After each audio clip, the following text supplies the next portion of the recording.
Hello and welcome to YouTube channel. और आज के इस वीडियो के अंदर हम बात करेंगे इक्विपोटेंशियल सरफेस, जिसे हम हिंदी में बोलते हैं समविभव पृष्ठ। इससे पहले इसके ऊपर विभव के ऊपर हम एक वीडियो ला चुके हैं। इससे जस्ट पहले वाला वीडियो जो था वो प्रैक्टिस सेशन था। तो चलिए आइए स्टार्ट करते हैं इक्विपोटेंशियल सरफेस या समविभव पृष्ठ के बारे में।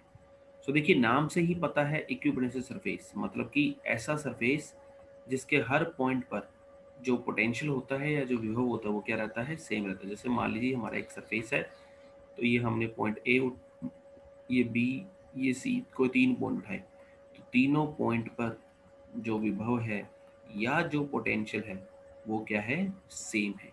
तो ऐसा विभव जिसके हर पॉइंट पर पोटेंशियल क्या रहता है, सेम रहता है, इसे हम समविभव पृष्ठ कहते हैं। अब इसके ऊपर क्वेश्चन कैसा आता है, इसके ऊपर क्वेश्चन आता है इसकी प्रॉपर्टीज के ऊपर। सो प्रॉपर्टीज ऑफ इक्विपोटेंशियल सरफेस।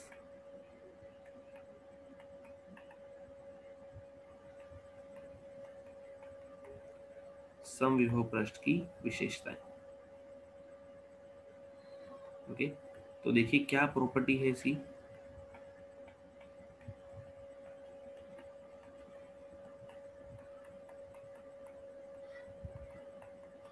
इसकी प्रॉपर्टी देखिए क्या है कि इसके हर पॉइंट पर पोटेंशियल, मैंने कहा, बराबर है। जब हर पॉइंट पर पोटेंशियल बराबर है, तो मैंने वीडियो नंबर 6 या 7 के अंदर एक बात बताई थी कि यदि आप एक आवेश को, एक चार्ज को एक पॉइंट से दूसरे पॉइंट तक लेके जाते हो, तो उसके लिए वर्क डन का फॉर्मूला होता है Q not into V final minus V initial. अब सपोज कीजिए मैं एक चार्ज को ए से बी, सी पर या सी से बी पर या कहीं भी लेकर गया, तो ऐसे में फाइनल और इनिशियल सेम है, तो इसलिए वर्क डन कितना आएगा, जीरो आएगा। तो work done for moving A charge is zero.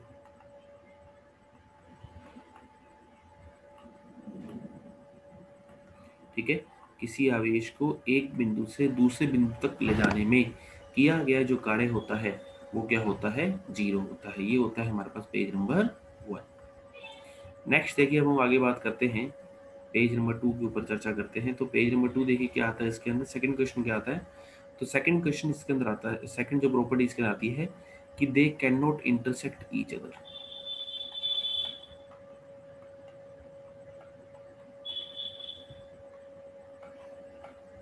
ये एक दूसरे को काट नहीं सकते हैं।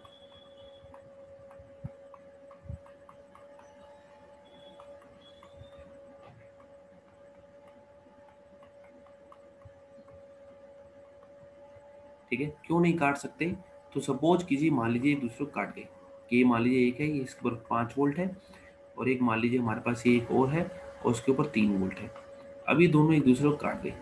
जैसे ही दूसरे कट करे, तो क्या अब ये समविभव पृष्ठ रहा, क्या अभी इक्विवेलेंट सरफेस रहा, आंसर नहीं रहा। क्यों, यहाँ तो हो गया 5 और यहाँ बीच वाले सेक्शन पर हो गया कितना, 8, और यहाँ फिर से हो गया 3, तो इसलिए दूसरे काट नहीं सकते।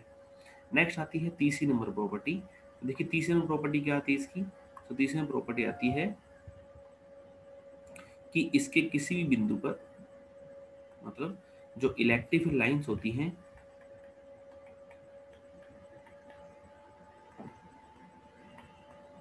Are perpendicular to the surface of conductor.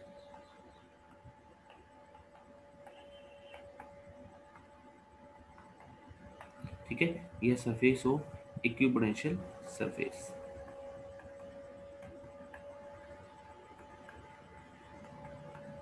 जो विद्युत क्षेत्र रेखाएं होती हैं वो इक्विपोटेंशियल सरफेस के लंबवत होती हैं, समविभव पृष्ठ के लंबवत होती हैं।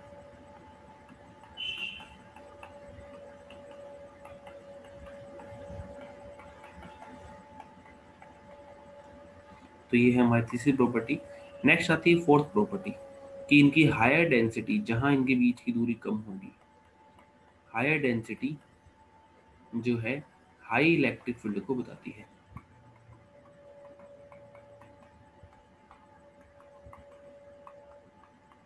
जैसे यदि मैं एक बना के दिखाऊं, तो मान, हालांकि बनाने का कभी नहीं आएगा क्योंकि एमसीक्यू है, तो आपको डायरेक्ट बना हुआ देगा, तो बनाने में कभी नहीं पूछा जाएगा।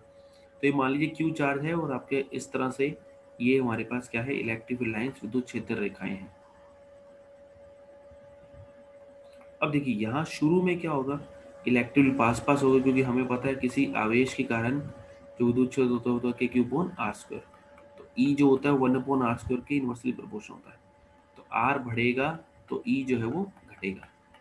तो यहाँ पे पास पास में क्या है, विद्युत क्षेत्र ज़्यादा है, तो इसलिए पास पास में ये पास पास है बिल्कुल, और धीरे धीरे ये इनके बीच की दूरी बढ़ती जाएगी। क्यों बढ़ती जाएगी?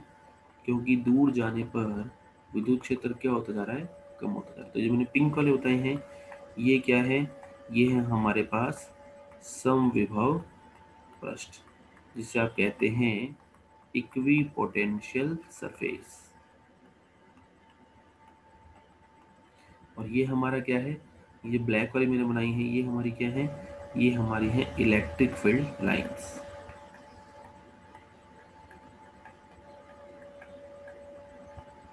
ओके, तो ये हमें यहाँ ध्यान रखना है।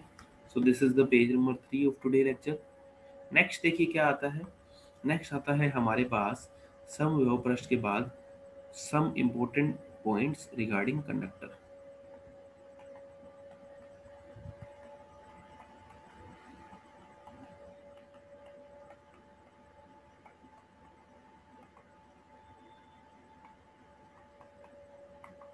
चालक को लेकर कुछ इम्पोर्टेंट बातें।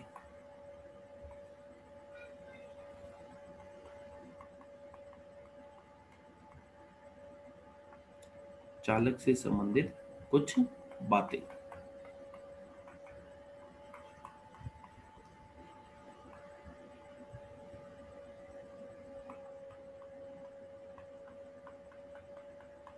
तो देखिए क्या क्या है चालक को लेकर बातें, तो हमें वो याद रखनी है। पहली क्या है कि चालक के अंदर जो विद्युत क्षेत्र होता है वो 0 होता है। इसीलिए कि यदि किसी चीज को विद्युत क्षेत्र से बचाना हो तो उसको चालक के अंदर रखा जाता है। कार के अंदर बैठना बिजली वाले दिनों में ज़्यादा सेफ है। क्यों? जैसे मान लीजिए कार है, ठीक है, तो इसके अंदर जो बैठना वो ज़्यादा सेफ है बिजली वाले के दिनों में, थंडर स्टॉर्म के टाइम। क्यों? क्योंकि कार ये क्या है, सारी चालक है, मेटल की बॉडी है। तो मेटल की बॉडी है तो इसके अंदर जो है इलेक्ट्रिक फील्ड कितना होगा, 0 होगा, बाहर चाहे कितना भी हो जाए। तो इसके अंदर क्या है, ज़्यादा सेफ है। और ऐसे केज को हम क्या कहते हैं, फेराडे केज कहते हैं। इंग्लिश का वर्ड है फेराडे केज, और इसे हम कहते हैं इलेक्ट्रोस्टैटिक शील्डिंग। मतलब स्थिर विद्युत की ढाल। शील्ड क्या होता है, ढाल। तो किसी चीज को यदि स्थिर विद्युत से बचाना है या चार्जिंग से बचाना है तो ऐसे में क्या करो, ऐसा कर दो। इवन तो आप कर भी सकते हो, यदि एक मोबाइल फोन को सिल्वर फॉइल में लपेट कर रख दो तो उस पर फोन नहीं जाएगा। नेक्स्ट आता है दूसरा की जो विद्युत क्षेत्र रेखाएं होती हैं, मतलब कि इलेक्ट्रिक फील्ड जो लाइंस होती हैं,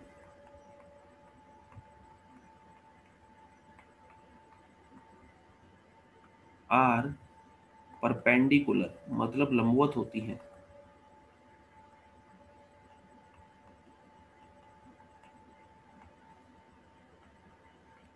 सतह के लंबवत होती हैं, ठीक है, चालक के। तीसरा आता है चालक के अंदर जो वी रहता है वो नियत रहता है। जो वी इनसाइड होता है वो क्या रहता है, नियत रहता है। चालक के अंदर विभव जो है वो नियत रहता है। मतलब चालक भी एक क्या है, समविभव पृष्ठ होता है। चालक के अंदर विभव नियत रहता है, तो इस चीजों को आप याद रखिए। नेक्स्ट आता है हमारे पास फोर्थ पॉइंट कि चालक के अंदर जो विद्युत क्षेत्र होता है सतह पर वो सिग्मा बटे एप्सिलॉन 0 एन कैप होता है। ठीक है, ये कोई खास ऐसा पॉइंट नहीं है, इसको कभी पूछा नहीं जाता, पर आप जरूर याद जरूर रखिए कि जैसे मान लीजिए चालक है, इस चालक के अंदर जो सारा आवेश होगा वो कहाँ होगा, इसकी सतह पर होगा।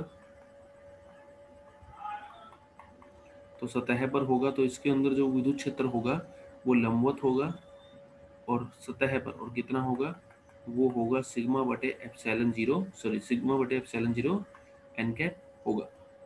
ठीक है। पांचवा, चालक के अंदर या चालक का सारा आवेश, संपूर्ण आवेश इसके सतह पर होता है।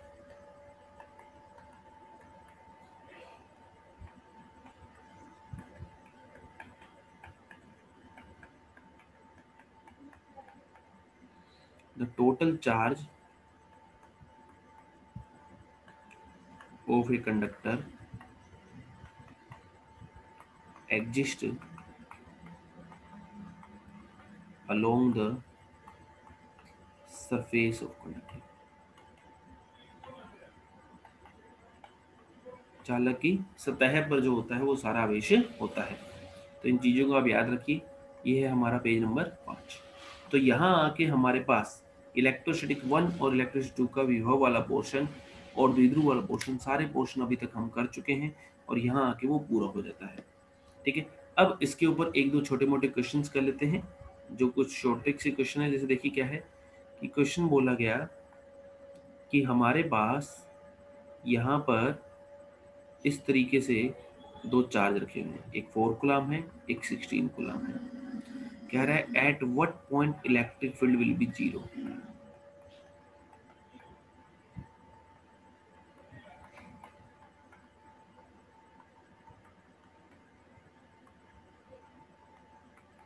किस बिंदु पर विद्युत क्षेत्र जीरो होगा।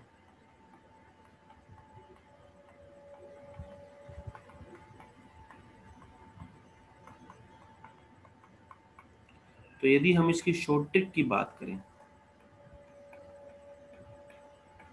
तो शॉर्ट ट्रिक क्या है, मान लेते हैं ये है Q1, मान लेते हैं ये है Q2, और यदि मान लीजिए दो चार्ज Q1 Q2 R दूरी पर हैं और इस प्रकार हैं कि उन दोनों का प्रोडक्ट जीरो से बड़ा है, मतलब या तो दोनों पॉजिटिव पॉजिटिव हैं या फिर दोनों नेगेटिव नेगेटिव हैं, तो उन दोनों प्रोडक्ट क्या है, जीरो से बड़ा है। तो ऐसे में जहां विद्युत क्षेत्र जीरो होगा वो आवेशों के अंदर के भी ओर होगा, माना x दूरी पर होगा, और इस x का फॉर्मूला क्या होगा, under root Q1 into are upon under root Q1 plus under root Q2 होगा। और यहाँ ध्यान रखिए कि जो Q1 है वो क्या है, परिमाण में, मैग्नीट्यूड में छोटा चार्ज है। ठीक है, इस बात का खास ध्यान रखें कि जो हमारे पास आवेश Q1 है वो क्या है, छोटा है किससे, Q2 से। ठीक, चलिए, तो ये हमारे पास इस तरह की बात रहेगी। नेक्स्ट हम क्या आता है, देखिए नेक्स्ट आता है इसी के अंदर ही, आगे हम यदि बात करें तो ये होगा रूट Q1 जो है। अब हमारे जो क्वेश्चन उसकी चर्चा करते हैं। तो देखिए हमारे क्वेश्चन में एक क्या है 4 कूलम, एक क्या है 16 कूलम, और दोनों के बीच की दूरी मान लीजिए हम कर देते हैं 16 मीटर या 16 सेंटीमीटर, डजंट मैटर। तो हमें क्या निकालना है, किस बिंदु पर विद्युत जीरो होगा, विद्युत क्षेत्र जीरो होगा। तो मैंने क्या कहा था, जब दोनों सेम प्रकृति होंगे तो दोनों के बीचों बीच होगा, मतलब दोनों के बीच में होगा मिलन वाली। तो x का फॉर्मूला आएगा under root Q1 into are upon under root Q1 plus root Q2। तो Q1 क्या है, Q1 है हमारे पास छोटे वाला चार्ज, तो छोटे वाला चार्ज कौन सा है, 4 है, तो अंडर रूट 4। आर कितना है, मान लीजिए आर है 16 सेंटीमीटर, तो आर आ जाएगा 16 centimetre upon under root Q1 4 plus under root Q2 16। X कितना आएगा, 4 का रूट आ जाएगा 2, 16 अपॉन 2 प्लस 4।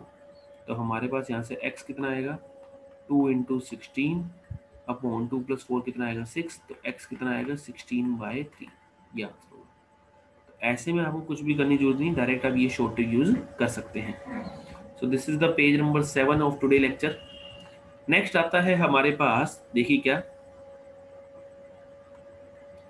नेक्स्ट आता है, अब अगला केस। इस बार एक क्या है 4 कूलम का चार्ज है और एक क्या है -16 कूलम का चार्ज है, और दोनों के बीच की दूरी कितनी है, अगेन 16 सेंटीमीटर है। तो वही पॉइंट क्वेश्चन है कि फाइंड द पोजीशन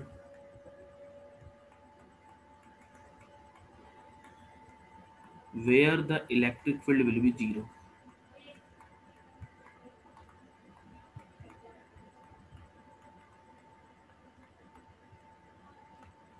वह स्थिति ज्ञात करें जहां पर इलेक्ट्रिक फील्ड या विद्युत क्षेत्र शून्य होगा।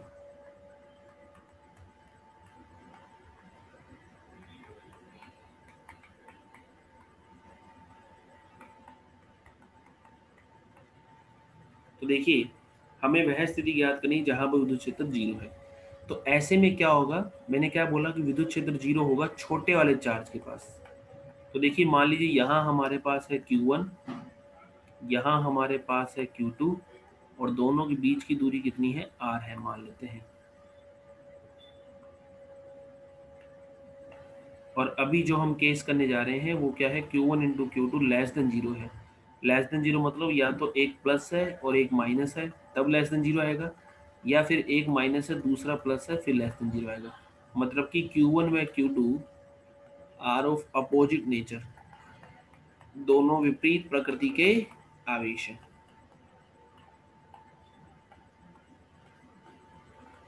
Q1 व Q2 are of opposite nature, दोनों विपरीत प्रकृति के आवेश हैं। तो जब दोनों विपरीत प्रकृति के आवेश हैं तब क्या होगा, तब भी बिंदु तो वही होगा जहां छोटे वाला चार्ज था। छोटे वाला चार्ज कौन सा माना मैंने, Q1, कितनी दूरी पर, x पर। पिछली बार और इस बार में अंतर क्या है, लास्ट टाइम जो तो x था वो आवेशों के बीच में था, मतलब इन दोनों के लाइन के बीच में था। इस बार कहाँ है, इससे बाहर है। तो x की वैल्यू कितनी आएगी, under root Q1 into are upon under root Q1 plus under root Q2। तो x बराबर ये आ जाएगा under root Q1 into are upon under root Q1 plus under root Q2। Sorry plus नहीं, इस बार क्या आएगा, माइनस आएगा। तो माइनस कैसे आएगा, तो देखिए वो आएगा under root Q2 minus Q1। तो हमने देखिए क्या माना था, हमने यहाँ Q2 क्या माना है, बड़ा माना था, इसलिए मैं under root Q2 minus Q1 कर रहा हूँ ताकि हमारा आंसर जो है नेगेटिव ना आए। ठीक है, ये आपका याद रखने का तरीका है, आप इस तरह से याद रख सकते हैं। तो ये आ गया x हमारे पास under root Q1 into are upon under root Q2 minus Q1। तो चलिए अब हमारे क्वेश्चन पे आते हैं। क्वेश्चन क्या है, देखिए कि यहाँ है एक है 4 कूलम, एक है -16 कूलम, और इन दोनों के बीच की जो दूरी है वो कितनी है, 16 सेंटीमीटर है। ठीक है, तो हमें क्या निकालना है, हमें वह पॉइंट निकालना है जहाँ पर विद्युत क्षेत्र 0 होगा। तो हमने क्या करा, x दूरी पर मान लिया, क्योंकि दोनों विपरीत आवेश है और है भी किसकी तरफ, छोटे वाले आवेश की तरफ। किसकी तरफ है, छोटे वाले चार्ज की तरफ है। तो x का फॉर्मूला क्या होगा, under root Q1 into are upon under root Q2 minus under root Q1। तो हमारे पास यहाँ से x बराबर अंडर रूट Q1, Q1 कितना है देखिए, Q1 है हमारे पास छोटे वाला चार्ज, ये Q1 है और ये हमारे पास Q2 है। ध्यान रखिए यहाँ हम सिर्फ मैग्नीट्यूड रखने वाले हैं, नेगेटिव साइन है तो उस नेगेटिव को हम इग्नोर करने वाले हैं। तो ये आ जाएगा under root 4 into are, R1 कितना है देखिए, R1 है 16 upon under root of 16 under root Q2 minus under root Q1। तो कितना आएगा, 4 का रूट 2 16, 16 का रूट 4 माइनस 2। तो कितना आएगा, 2 इंटू 16 माइनस 4 माइनस 2 कितना आ जाएगा, 2। तो 2 से 2 कट जाएगा, तो x कितना आएगा, x आएगा 16 से। तो इस तरह से हमारे पास ये उस बात की शॉर्ट ट्रिक है जब हमें ये निकालना हो कि यहाँ क्या होगा, कि किस जगह पर विद्युत क्षेत्र 0 होगा। एक बात और ध्यान दीजिए कि यदि यहाँ चार्ज की जगह मास होते, यदि यहाँ चार्ज की जगह मास होते, if charge replaced by mass then electric field की जगह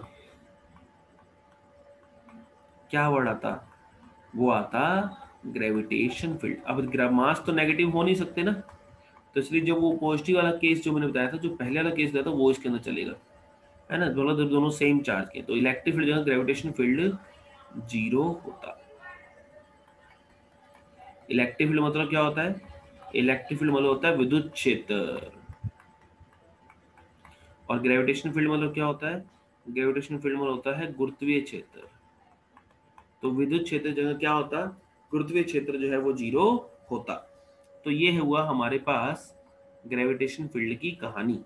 ठीक है, सो ये है हमारे पास इलेक्ट्रोस्टैटिक्स की पूरी कहानी। अब इसके बाद हमारा अगला पार्ट क्या आएगा, अगला पार्ट आएगा हमारा कैपेसिटेंस, जो कि क्या होगी, संधारित्र एक युक्ति है। ठीक है, और संधारित्र की जो डिवाइस होती है, यह संधारित्र की धारिता, जिसे हम क्या कहते हैं, कैपेसिटेंस, वो हम करेंगे। तो ये हम करेंगे अगले वीडियो के अंदर।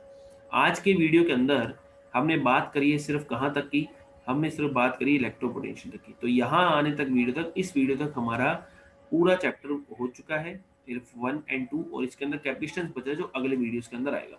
तो ये हमारे टोटल 8 वीडियोस बने हैं इसके, जिसके अंदर एक हमारा प्रैक्टिस सेशन भी है। आने वाले कुछ टाइम बाद मैं एक प्रैक्टिस सेशन और लेके आऊँगा। सो तब तक के लिए आप पढ़ते रहिए। So thank you, have a nice day, जय हिंद, जय भारत, थैंक यू।